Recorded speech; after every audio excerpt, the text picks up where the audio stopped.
Good time.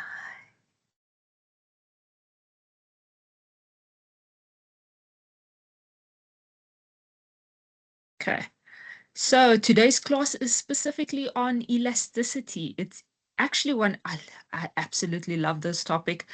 The students don't always grasp it, but I think it's very relevant, and I'm going to touch on something that has the entire country up in arms at the moment, which is the potential increase in our petrol price at the moment. And elasticity plays very nicely into this topic. So let's start, and then you'll formulate your own opinion. Okay, so just to highlight, this is how the textbook is structured. So it has an introduction, then it has the price elasticity of demand, and I'll explain that. There are other elasticities of demand as well that come into play. And then there's price elasticity of supply. As always, when there's demand, there's supply, and then there's a quick summary as well. So that's how the textbook is outlined. We will then be covering defining elasticity, explaining the meaning and the significance of price elasticity of demand, distinguishing between the different categories. So remember, there were determinants. So now you must make that distinction. There are determinants for demand, which is your taste and your preference, your income, price of relative goods. Those are determinants. These are categories. Okay, so there's also 5 and 5, so just be careful of that distinction.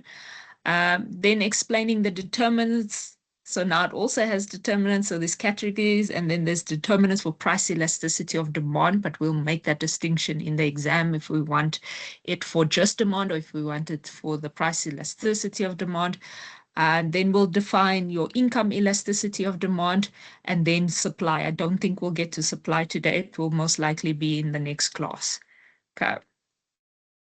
So now what we're saying with elasticity, and we've all agreed and we've explained how demand works, meaning an increase in demand will then result in a decrease in quantity demanded. Okay, meaning the higher the price, the less likely people are to demand that good. Okay, but now what we want is also remembering that economics is assessed to you in 3 different ways. So it's assessed to you as in words, meaning you need to be able to define the concepts. Then in a graph, so I give you a scenario and I say to you, please graphically illustrate the graph for whatever element it is that we're requesting of you. Now we're getting into the calculation, meaning if I give you a scenario, okay, of prices changing, can you then calculate for me what would the change in, sorry, I just want to let my dog out, otherwise he's going to cause havoc on my life. Then what will the change be in demand? So if, for example, say I tell you that petrol is going to increase by 6 rand, which was talks, but it's barbaric. There's no ways that the petrol price would ever increase by 6 rand. Not in one go anyway. So if there is a 6 rand increase in the petrol price, what will the effect be on demand for petrol? Now, in understanding that, petrol is one of those concepts where there is no substitute. My car cannot suddenly run on diesel or any other form of metal. It can only run on petrol. I still have to get to work. So how responsive am I going to be when I have no alternative? So am I going to accept the petrol price? Yes or no? Now, there are some people that if there is a six rand increase in the petrol price, they will be forced to change their behavior. They will drop their cars and say, look, I will look at the Gautrain. I will look at public transport. Anything has to be cheaper than I cannot afford the 6 rand increase in the petrol price. Okay, so we can literally quantify it and say to you that there's a 6 rand increase in the petrol price. Or we can say the petrol price is currently 20 rand, I think it's 20 rand, just over 20 rand and 60, I think 68 or 48 cents, somewhere around there. And I say to you now, okay, the petrol price was 20 Rand. It's now 26 Rand. You then have to calculate what will the change be from 26 Rand from 20 Rand to 26 Rand. Then we're saying to you, okay, we're now acknowledging that yes, there's an increase in the petrol price. How many people will now change their behavior? How many of us will then look at it and say, I really cannot afford the 6 Rand increase in the petrol price. I'm going to change my behavior? Because the reality is in economics, you actually don't want consumers to change their behavior. So businesses entail need us not to change our behavior, even though they are increasing. That's why if you're looking at Coca-Cola as an example, a business example, Coca-Cola will increase the price slightly by cents because they know that the alternatives to Coke is greater. So they would rather change their packaging or change something in the element. So I showed the full-time students, they didn't even notice, but the size of a Coke bottle, meaning Coca-Cola, the normal one, versus a Coke Zero. The Coke Zero bottle is bigger. The normal body one is the one I'm talking about, not the 2 and 2.5 liter. That's obviously standard. But your buddy ones, those ones are actually different sizes. The one is a 500 ml, the other one's a 440 ml. But they look identical because they made the 440 ml bottle a little bit fatter. So it looks like they're the same size, but they're not. And the price is the same, but realistically, Coke has a sugar tax. So manufacturing Coke is more expensive than manufacturing Coke Zero. So the size of the bottle in Coke Zero is bigger. And they just distorted the image and charged you the same price. So either way, you have to make a sacrifice somewhere. And they're trying desperately hard when you have a lot of substitutes to not change the price because of how responsive we are. But now something like the petrol price or Eskom, for example, there we're not going to be as susceptible. We don't have an alternative. Yes, okay, with Eskom, you can look into getting a generator, but realistically, you're not going to run your generator every day. Okay, you could also look at getting solar panels. Some of us, that's still an unaffordable cost. We can't afford solar panels. So we are forced to adapt to that increase. Some people will change their behavior, i.e., some of us switch off our almost said generators, but our geysers during the day. We switch off all of our lights during the day because our houses are empty. Okay, we're going to change our behavior in some way to adapt to that change. Some of us will get to a point of saying, look, it's even cheaper for me to even, you can see sometimes now with the solar panel companies, you can actually take it over a 5-year contract or a 3-year contract. And at the end of the contract, it's almost a rent to buy, meaning you are renting these solar panels and you're renting all of the equipment. And then at the end of the 3 years or the 5 years, you can actually then end up owning it. That's basically what people are looking at because some of us just realistically cannot afford what Eskom is charging us. Okay, so this is where we're at. We're saying, okay, if you calculate and we give you enough information to be able to calculate that petrol has increased or electricity has increased, then what will the resulting factor be? What will that change in demand, our quantity demand be for that product?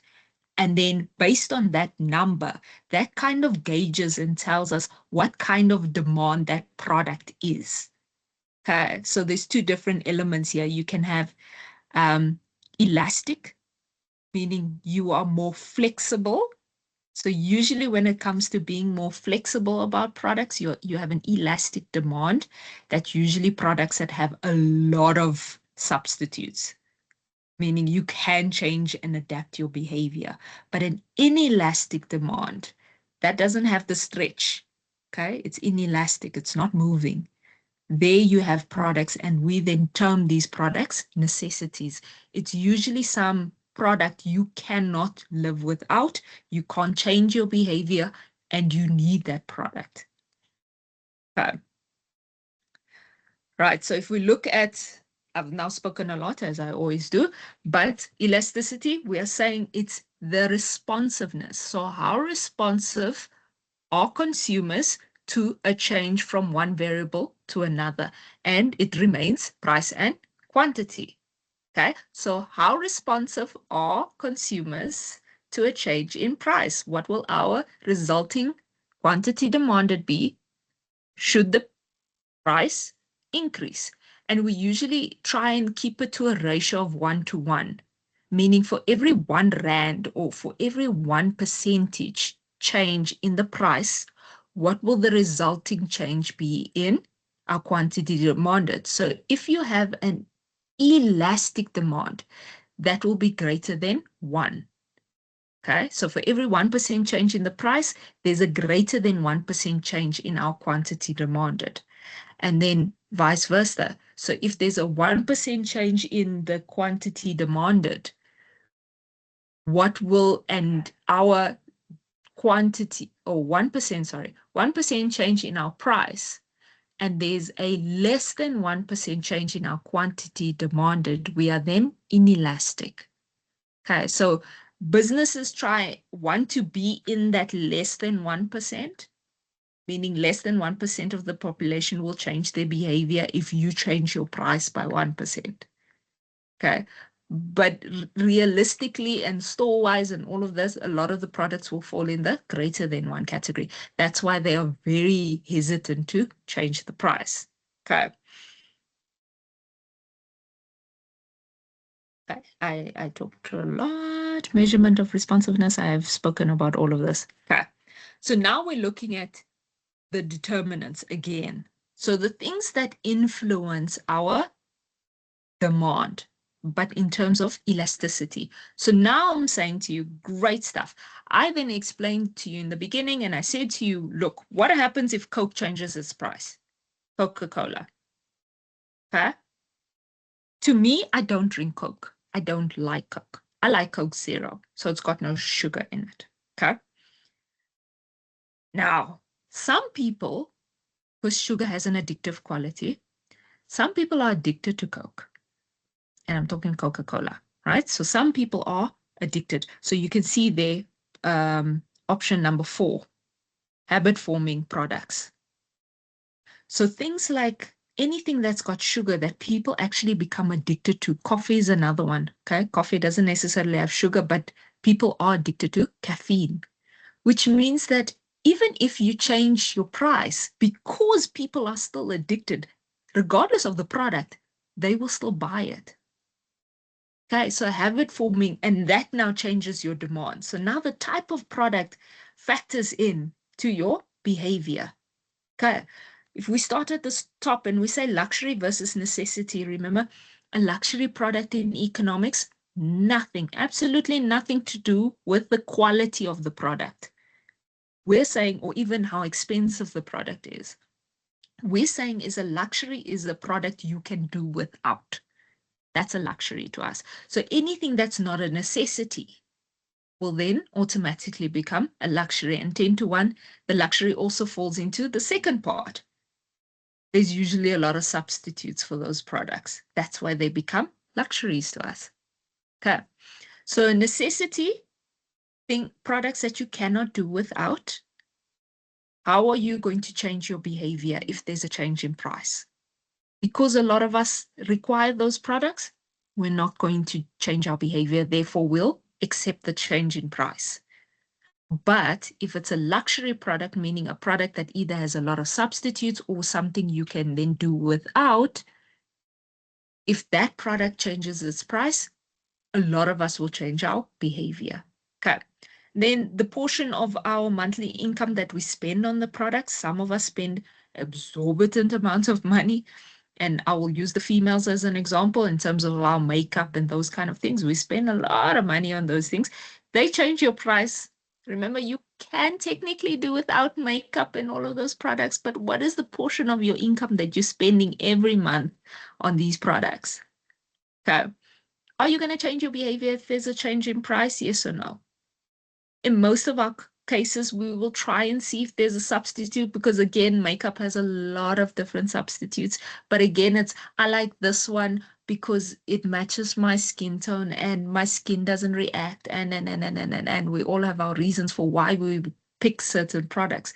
So, will we then change our behavior? Yes or no? In most cases, no, we won't.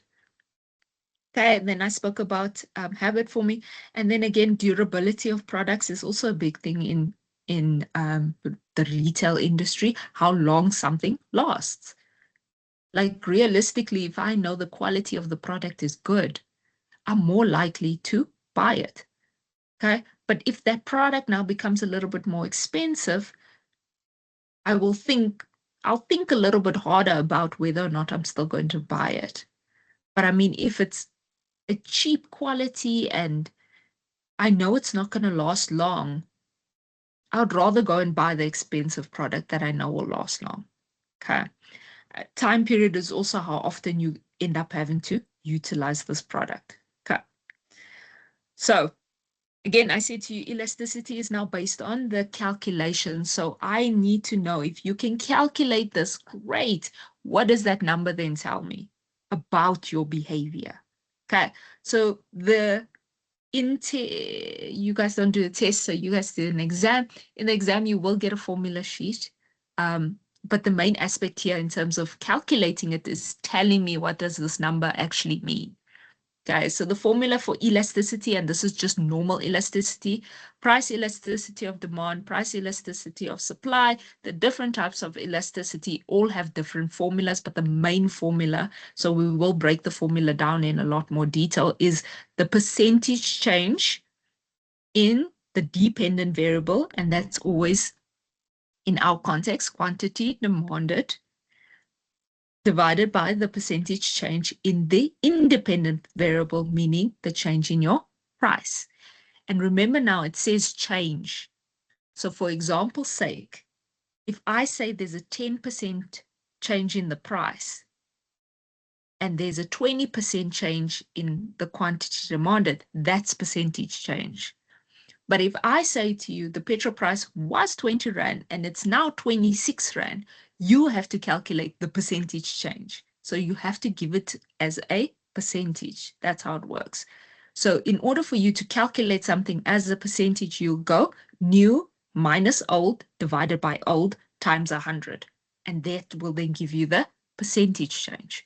And that's the number we want. So it all depends on what information they give you. All right.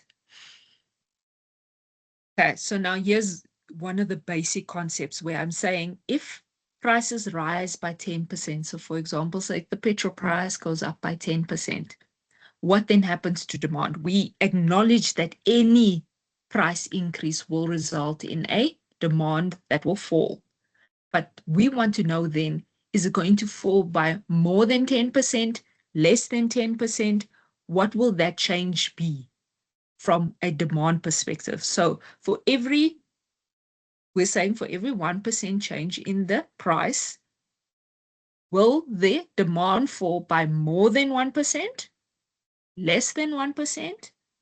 Because remembering that if it falls by more than 1%, you are very responsive to that change, depending on the product. Okay. If it's less than 1%, you are less likely to change your behavior. Okay. And then we get different kinds of elasticity, right? So we get price elasticity of demand, and you can see that's always the biggest one because consumers, hello. Okay. Then we get cross elasticity of demand, we get income elasticity of demand, and then we get price elasticity of supply. So price elasticity of demand, price elasticity of supply, calculated the same way, just using demand in the one context and supply in the other context. So it will be the percentage change in the dependent, meaning your quantity demanded, divided by the price change, or percentage change in the price. Whereas price elasticity of supply will be the percentage change in quantity supplied divided by the change in price. Okay, so the one is just quantity demanded, the other one is quantity supplied, and they're both divided by the percentage change in price. Okay, that one is quick and easy. And then the cross elasticity of demand. Here we're trying to figure out, is there a relationship between the different products? Meaning, are they substitutes or are they complements? And you'll see it only factors in with demand, not really on supply side. Okay. So for example's sake, the number would tell you, and I think it's if it's positive, it is a substitute. If it's negative, it's a complement. If it's zero, it means there's no relation between the two products. Okay. Income elasticity, basically what we're saying there is if your income changes, right, will you then change your behavior? Meaning, will you demand more of the product or will you demand less of the product? That's what we want to know. Okay. If you demand less of the product as your income increases, that makes your elasticity towards that product a inferior good. It makes the product an inferior good. Remember, inferior got nothing to do with quality. It just means that it's not a product you are going to demand regardless of whether the price changes or not. Okay. And this is now the breakdown. So remember the initial formula I said to you is percentage change in quantity in the dependent variable divided by percentage change in the independent variable. And now we're just breaking it down to say if we're looking at price elasticity of demand, we're saying it's the percentage change in the quantity demanded of a product divided by the percentage change in the price of that product. And remember, it's the percentage. I cannot stress this enough. Okay. If you get the physical number, the physical value, the absolute value, you have to calculate the percentage change first before you calculate the elasticity. Okay. Otherwise, your number's really not going to look great.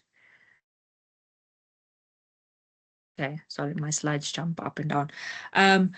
Right. So like I said to you, their change then tells us something. So that number then tells us something. How responsive are consumers? If your percentage change is greater than 1, meaning the change in demand is greater than 1, you are elastic. You have an elastic demand towards that product, or we collectively have an elastic demand. If the percentage change in the price remains 1%, but the change in demand is less than 1, you have an inelastic, or we have an inelastic demand. So like I said, if you think about it, normally can be Coca-Cola versus inelastic would be electricity, petrol, okay? Products we cannot do without. There is no alternative for us. So our elasticity in terms of petrol is going to be very different to our elasticity in terms of Coca-Cola because of substitutes on the side of Coca-Cola. But in terms of I'm getting electricity and elasticity all confused. Electricity would be a lot less. Okay. And then graphically, because of course, there is always a graph. But what I want you to notice is what is happening here. Look at your demand curve, okay? The two demand curves. So you would notice that the steeper the curve, the more inelastic your demand. The flatter the curve, the more elastic your demand is. Okay. And then I said to you, okay, if we use, let's use the petrol price now as a very good example. Okay. Realistically, the petrol price is not going to go down. It's going to, it's not going to go down right now in South Africa. We are eagerly awaiting what that change would be. But anyway, it would go up. Okay. So let's say, for example, let's stick to the textbook example and petrol goes down. Look what a change in the petrol price, okay, versus the change in quantity when it's an inelastic demand. So let's pretend now the petrol price does go up, meaning, the opposite is the effect here. So can you see that if the petrol price had to increase by the 6 rand, meaning P3 is our current price and P1 is our new price. What would be the volume in terms of changing quantity? So like I said to you, some people will be forced to change their behavior. They will take the Gautrain. They will look at alternative transports. We will look at carpooling, all of those things. So we will change our behavior. Some people will be forced to change their behavior. But the volume of people that are going to change their behavior is very small in comparison to, for example's sake, if we're looking at an elastic demand, a flatter curve. Can you see how they had the same change, but look at the change in quantity as a result. So we are more responsive to a change in price to products that we then deem a luxury compared to a product we deem as a necessity. There, the price can change drastically and the volume of people that will then change their behavior is a lot less. Okay.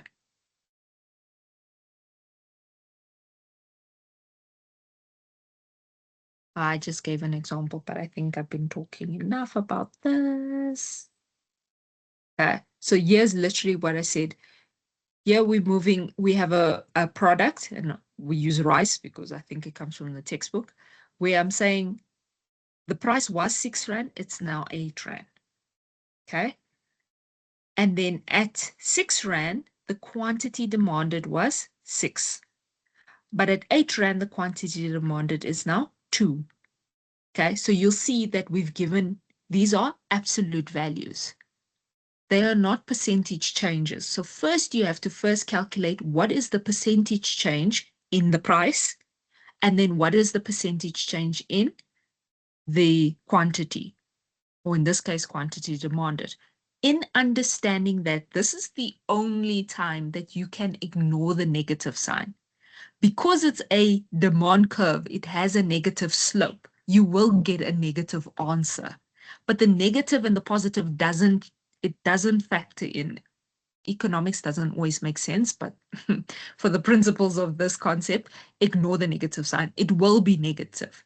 So negative isn't going to tell you anything in this context when you're calculating price elasticity of demand. It's supposed to be negative because it's demand. Okay. So first and foremost, you then need to calculate and tell me what is the percentage change in the price. So P2 minus P1 divided by P1. In other words, the new petrol, the new price, in this case 8, divided minus the old, so the 6 or the previous version divided by 6, and that gives us a 33% change in the price. Okay. We would do the exact same thing for quantity because they gave us absolute values. Okay, now we need the percentage. So still new minus old divided by old. And you can see there, the answer would have been a negative 67%. We ignore the negative sign. Okay, now great, we got the percentage change, right? The one is 33, the other one is 67. Great stuff. Now we want to calculate what is the price elasticity of demand in this case, because it's a demand curve. Okay, so we then go back to our formula to say it's the percentage change in our quantity demanded. So the 67 divided by the percentage change in the price, which is the 33, and then we get an elasticity of 2.03. Okay. Like I said to you, you can see there, ignore the negative sign. The negative sign doesn't tell us anything. It's a demand curve. It's supposed to be negative. So what we're saying is, for every 1% change in the price of this product for rice, there is a 2.03% change in quantity demanded. So because that percentage is now greater than 1, we have a very responsive demand curve, meaning we have an elastic demand. So our curve is going to be a little bit flatter. Okay, so again, what we're saying is we want our elasticity, or businesses would like their elasticity to be less than 1. If it's greater than 1, consumers are very susceptible to a change in price. Okay, so for every 1%, there's basically a 2% change in behavior. Some people will still do it, but large majority, at least more than 50% of your customer base, will change their behavior if you change your price by 1%. Okay.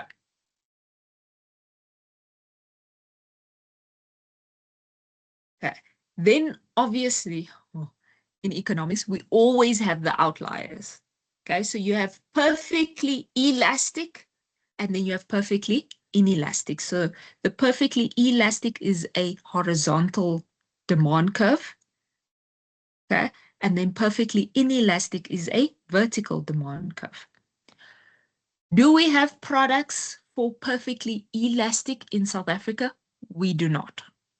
Meaning the price will not change. There is no product where the price is fixed and the quantity changes. Doesn't happen. Not in South Africa anyway. Perfectly inelastic, meaning a vertical line. The only product that we have that is in a case like this would be medicine. Okay. Certain companies can only produce a certain volume of medicine, but they can charge you different values. So meaning, usually what happens is they only produce, I remember last year I have very bad sinuses, so I'm on chronic sinus meds. I think it was the beginning of last year. I went to the scam to buy my meds. They didn't have it. And I stood there and I was like, I'm sorry, how do you want me to breathe?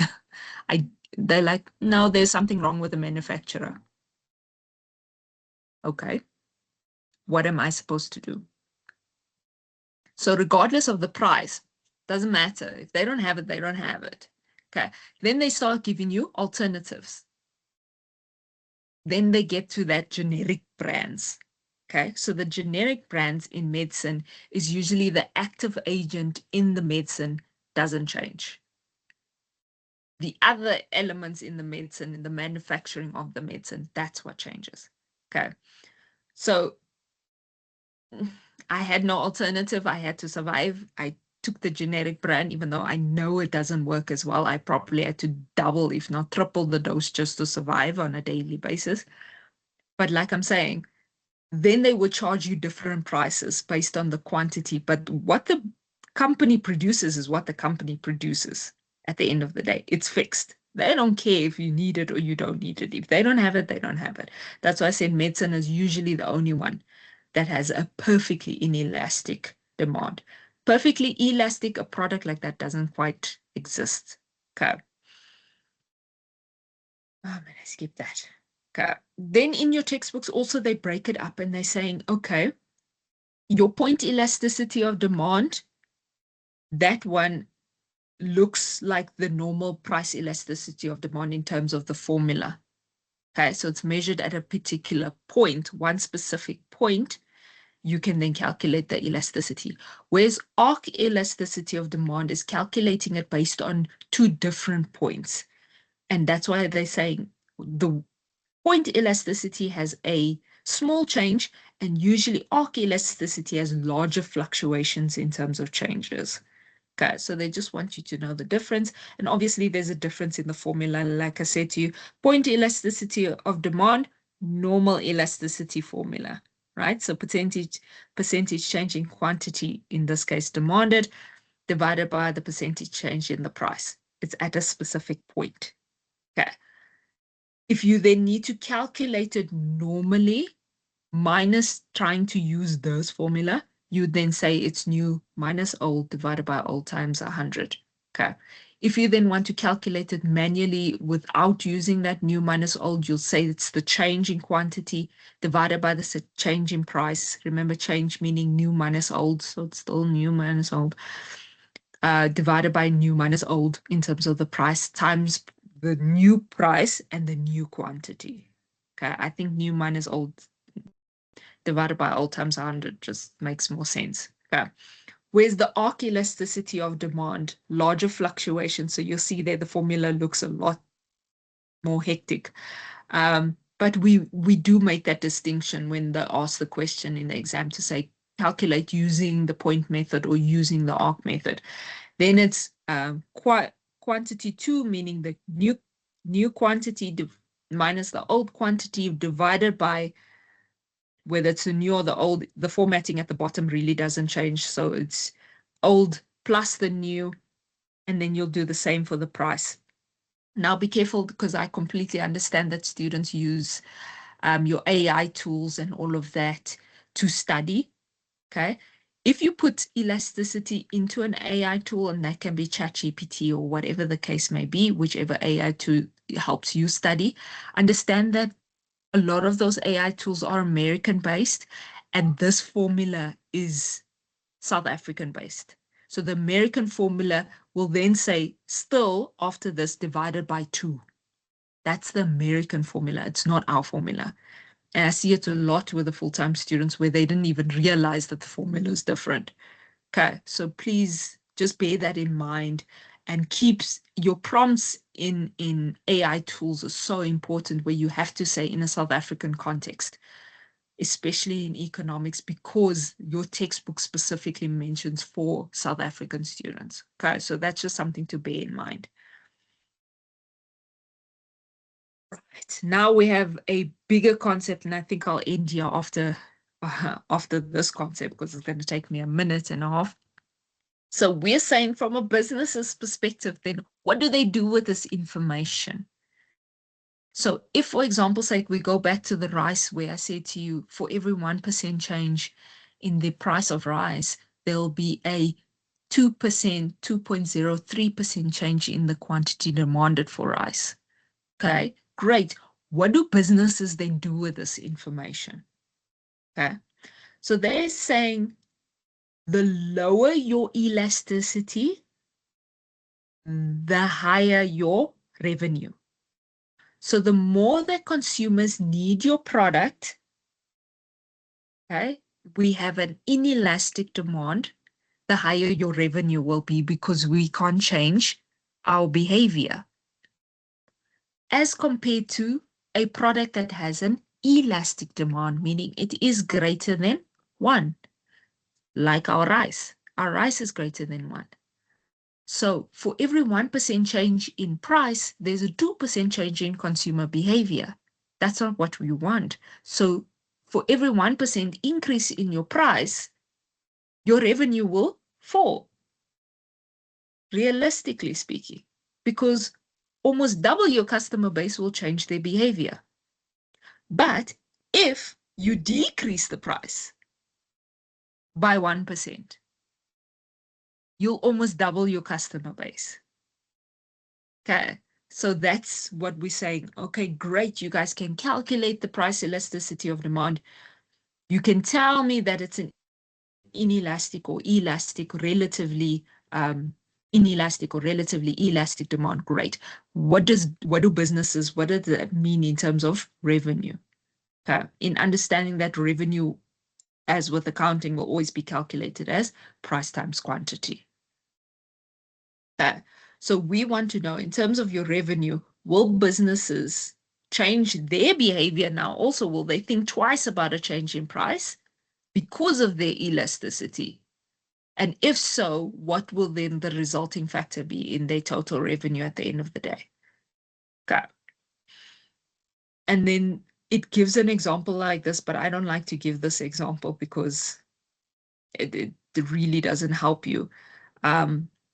I then just try and base it off of more. A business will always try and gear their product towards being inelastic, which isn't easy to do in South Africa's context. We want a lot of products with a lot of different options. Okay, that's what we want. We don't always get that. So if your product has a lot of substitutes, a lot of other businesses in the market, all of those things then start to factor in. And then based on that, you are either going to be very hesitant to change your price, or you will change your price, but in the opposite direction, meaning you would rather go for the discounting. Because if you know you can discount your product a lot more than your competitors, you will then gain that market base. Okay, if that makes sense. And then ultimately, because you are discounting your product, which I know costs money to make money, you're discounting the product, but your total revenue will increase because you're getting that customer base, if that makes sense. So two wrongs that make a right here at the end of the day. Okay. So I think for today we'll stop there. We have more than enough time to cover before assignment 2, but do you guys have any questions before I end off the session? I think I spoke a lot. Yes, you can unmute. Hi, my question is not like related to the lesson you did now. I have a question. At the beginning, you were mentioning something about the exams, but I was about the marks for the first assignment. I was struggling with Wi-Fi.